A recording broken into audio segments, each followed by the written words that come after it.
लहसुन की चटनी खाने के बाद 100 बार हाथ धोने के बाद बिना अंगूठे वाला शख्स अपनी कहानी कहने लगा। उन्होंने कहा कि मैं बगदाद का रहने वाला हूँ।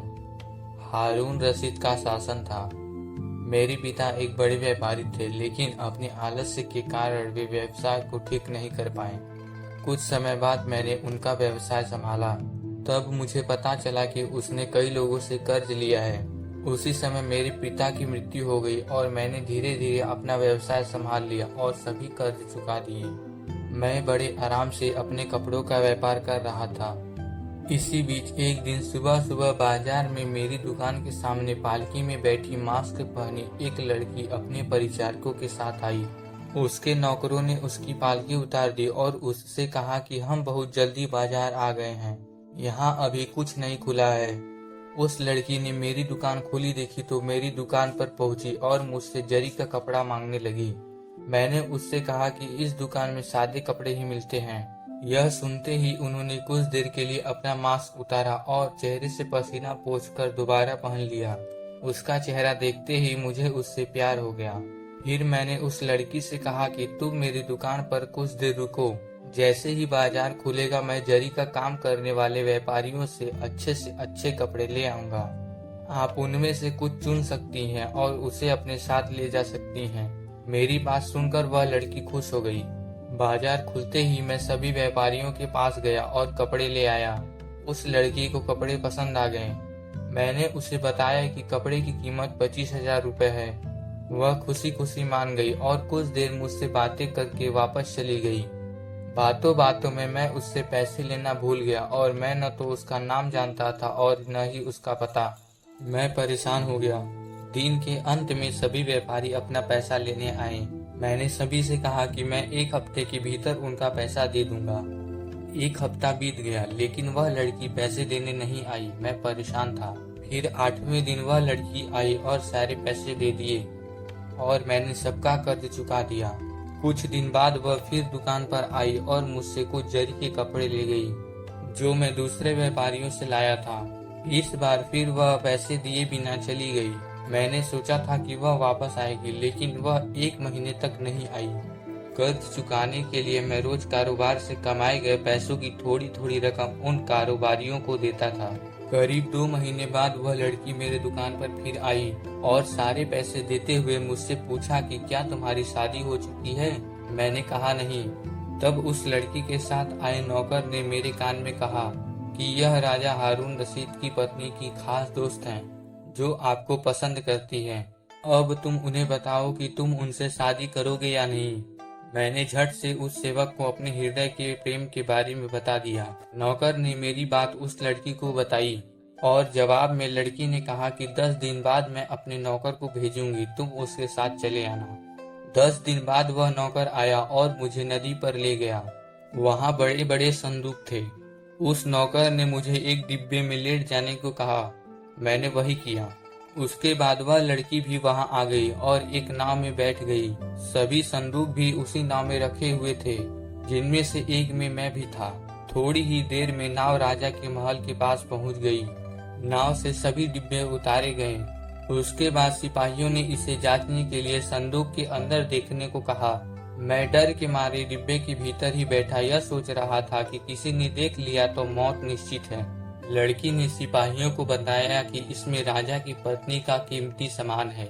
यदि आप इसे खोलते हैं तो कुछ टूट सकता है, क्योंकि इसमें कांच के हिस्से भी हैं। अगर इधर से उधर कुछ हो गया तो राजा की पत्नी तुम्हें माफ नहीं करेगी। यह सब सुनकर सिपाही ने बक्सा आगे भेज दिया। फिर राजा वहां खुद आया और लड़की से कहा कि बॉक्स के अंदर क्या है दिखाओ। अब उन संदूकों को बादशाह से बचाना असंभव था।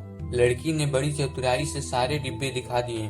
फिर जब आखिरी डिब्बे की बारी आई जिसमें मैं था, तब उसने राजा से कहा कि इसमें आपकी पत्नी और मेरी मित्र जुबैदा का विशेष सामान है। मैं उसकी अनुमति के बिना इसे नहीं खोल सकती। यह सुनकर राजा मुस्कुराया और संदूक को आगे ले जाने की अनुमति दी। वह लड़की सारे डिब्बे अपने कमरे में ले आई और मुझे उस डिब्बे से निकालकर दूसरे कमरे में ले गई। वहां मुझे अच्छा खाना खिलाया गया और कहा गया कि कुछ दिन बाद लड़की मुझसे मिलने आएगी। लड़की मुझे कमरे में छोड़कर जुबैदा से बात करने चली गई। उनसे मिलने के बाद वह मेरे कमरे में आई और कहा कि तुम यहाँ आराम से रहो, मैं 2 दिन बाद राजा की पत्नी से तुम्हारा परिचय कराऊंगी। यह कहने के बाद उसने मुझे उससे और अन्य चीजों से बात करने का तरीका समझाया। वहाँ सुख पूर्वक रहते हुए मैं भी राजा की पत्नी से मिलने की प्रतीक्षा करने लगा। 2 दिन बाद वह लड़की मुझे राजा की पत्नी के पास ले गई।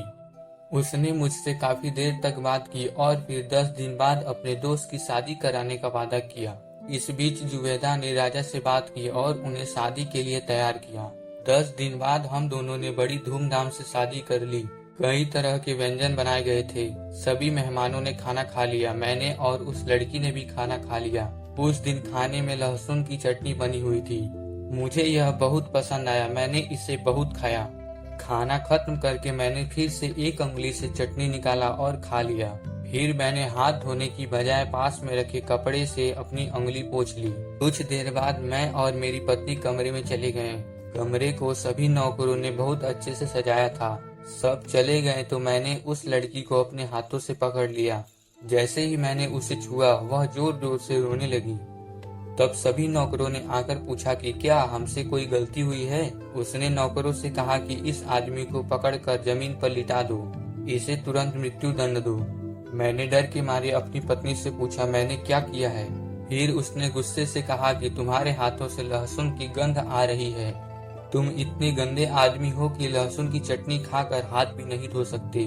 मैं ऐसे गंदे इंसान के साथ बिल्कुल नहीं रहूंगी। फिर उसने मुझे कोड़ों से काफी देर तक पीटा। इसके बाद उसने नौकरों को आदेश दिया कि मेरा एक हाथ काट दो। तब एक नौकर ने मेरी पत्नी से कहा कि इसने अपराध किया है, लेकिन इसके हाथ मत कटवाना, यह तुम्हारा पति है। मैंने उससे माफी भी मांगी, लेकिन उसका गुस्सा कम नहीं हुआ।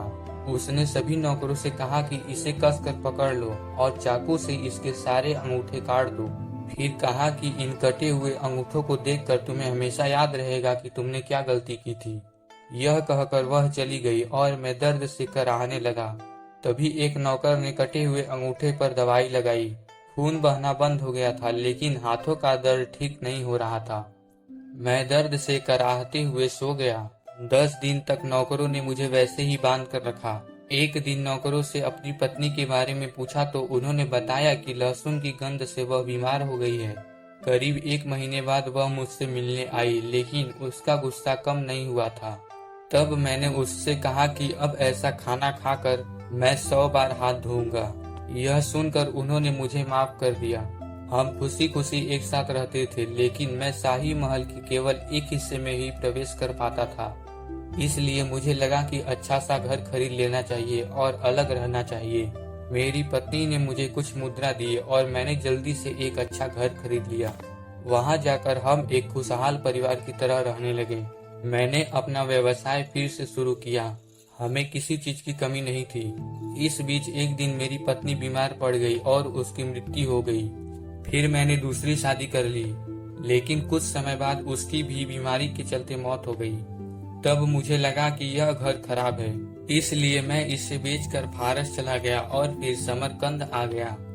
ऐसी कहानी सुनाकर अनाज के व्यापारी ने राजा से कहा कि आपको मेरी जीवन की कहानी कैसी लगी। जवाब में राजा ने कहा कि एक ईसाई की कहानी से बेहतर कुछ है, लेकिन कुबड़े से बेहतर कहानी किसी की नहीं है। तब यहूदी चिकित्सक ने राजा से अपने जीवन की कहानी सुनाने की अनुमति मांगी और अपने साथ घटित घटनाओं को बताने लगा। क्या है यहूदी हकीम की कहानी, जानने के लिए सुनिए दूसरी कहानी। मिलते हैं भाग 2 में।